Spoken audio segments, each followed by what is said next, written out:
नमस्कार मित्रों, motivational self study point में आप सभी का स्वागत है। आज का हमारा टॉपिक है संप्रेषण यानी कि कम्युनिकेशन।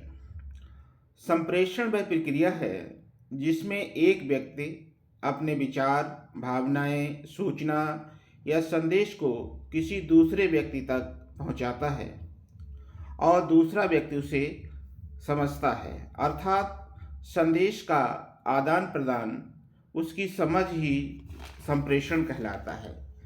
इंग्लिश में simply define communication is the art of transmitting ideas, information and attitudes from one person to another.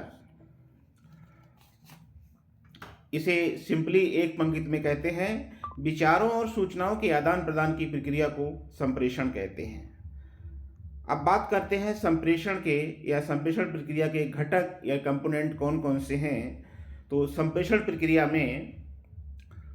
की प्रक्रिया में सामान्यतः 6 घटक मुख्य होते हैं। पहला होता है सेंडर, यानी प्रेषक, जिसके माध्यम से या जो व्यक्ति संदेश भेजता है उसे सेंडर कहते हैं।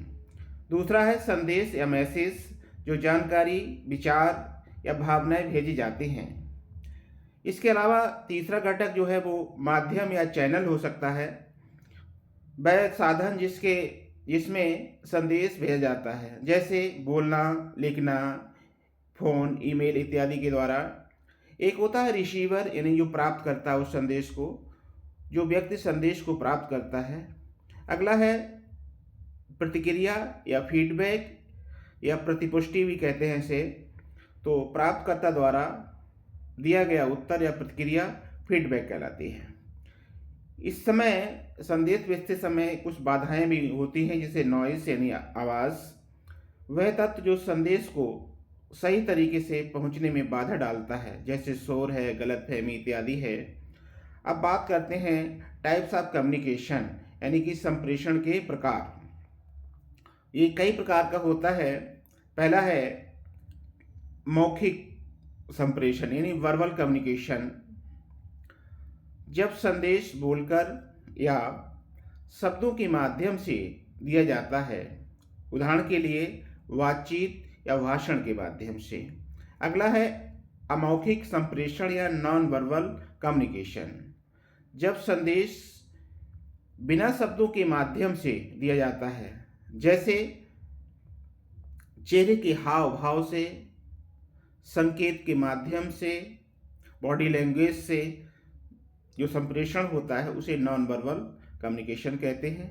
अगला है लिखित या रिटन कम्युनिकेशन, जब संदेश लिखकर भेजा जाता है, उदाहरण के लिए पत्र के माध्यम से, ईमेल के माध्यम से, रिपोर्ट के माध्यम से जो भेजा जाता है। अगला है दृश्य यानी विजुअल कम्युनिकेशन, जब संदेश चार्ट, चित्र, ग्राफ आदि के माध्यम से दिया जाता है तो उसे कहते हैं दृश्य संप्रेषण, यानी कि विजुअल कम्युनिकेशन। तो ये हमारा टॉपिक था संप्रेषण और इसके प्रकार और उसकी प्रक्रिया। ऐसे ही वीडियो के लिए हमारे चैनल को सब्सक्राइब करें, लाइक करें